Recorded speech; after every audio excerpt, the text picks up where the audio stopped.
Hey everybody out there, this is Mark, aka PJ Mamzer, and I just wanted to give you a little background on how I came up with the nickname of PJ Mamzer. Some of you know already because I tell you in person, but for those who don't know, it's kind of a funny joke. Not everybody thinks it's funny, but I think it's kind of cute, and I'm not really ashamed of it, but here's how it came to pass.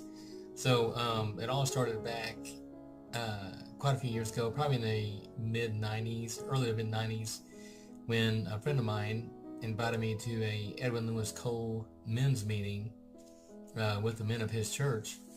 And so there was a young guy who was, all zealous and loud, and he made a comment about, we need to have the balls to stand up for the gospel of Jesus Christ. And so when he said that, Edwin Lewis Cole jumped up and started running toward the stage. He goes, "Hey, that's scriptural." He flips his Bible open to Deuteronomy 23, where it says, and I'll read it here from my computer, a man with crushed or damaged private parts may not enter into the assembly of Adonai.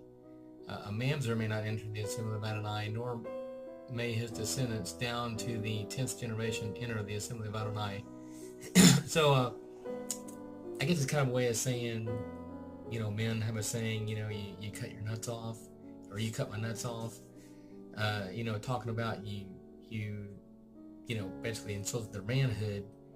And so it's man talk. That's just guy talk. They say stuff like that.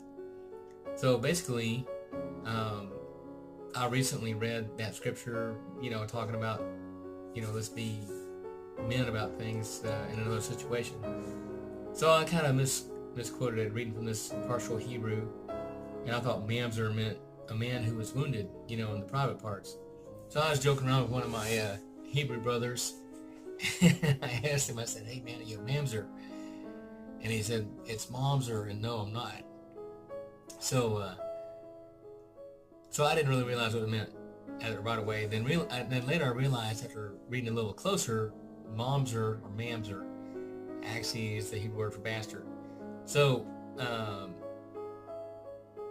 little bit later, reading my what little correspondence my adopted mom left behind in my adoption, not legal papers, but actually correspondence from the attorneys, was that it was quite apparent that my birth parents were not married, at least not to each other. So technically, I really am a bastard, or mamzer if you want to go Hebrew. I think it sounds kind of cool, mamzer. So that's where the mamzer part comes from, and there's nothing I can do about it. I mean, it was nothing on my part, no action of me to become a mamzer, but that's just the way it is. So the PJ part is kind of interesting because a woman that a lot of you know, I have been quite in love with for many years, who was very upset with me for disagreeing with her pastor, her wonderful pastor, who happens to be the same pastor as the same person as this church went to the meeting with.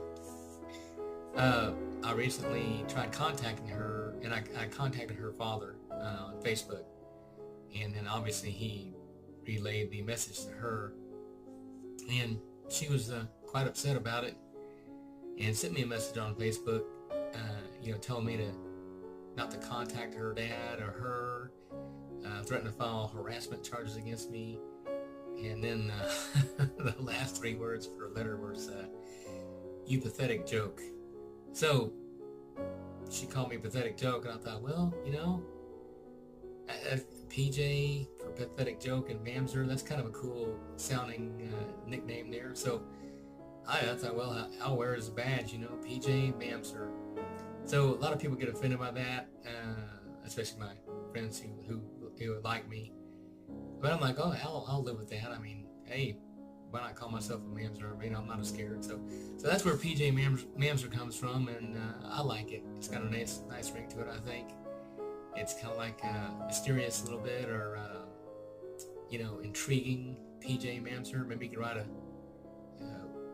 novel series on PJ Mamzer, or open up a restaurant, PJ Mamzer burgers. But anyway, I like it. I'm sticking with it.